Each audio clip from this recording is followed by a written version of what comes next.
जोहिया से गइलू गोरी याद नहीं कइलू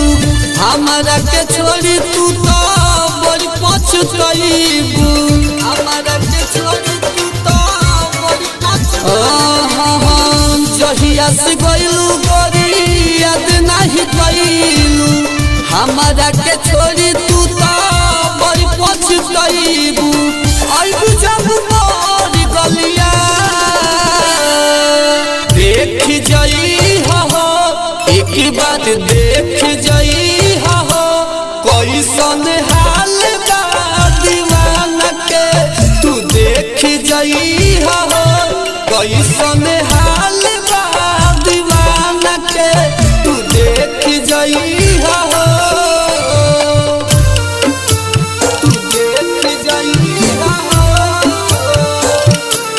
कैसन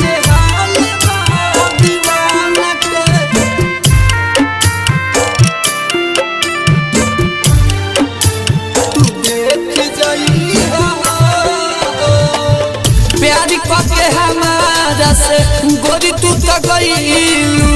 एक बार हमारा के देखहु ना अइलू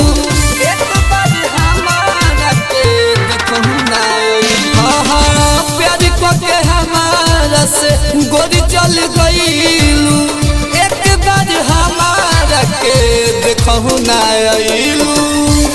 तोहरा प्यार के कहानी बनी हो देख जाई हो एक बार देख जाई हो कैसन हाल बा दीवाना के तू देख जाई हो देख जाई हो कैसन हाल बा दीवाना के तू देख जाई हो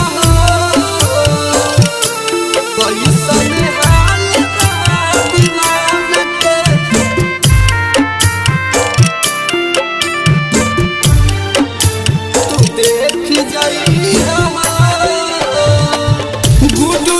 श्याम से दूर चल गइलू भइल का कसूर जे नजर ना मिलैलू भइल का कसूर जे नजर गुडूराज श्याम से दूर चल गइलू भइल का कसूर जे नजर ना मिलैलू याद आवे ओठवा के मलिया देख जाई हो एक बार देख जाई हो कैसन हाल बा दीवाना के देख जाई हो देख जाई हो कैसन हाल बा दीवाना के।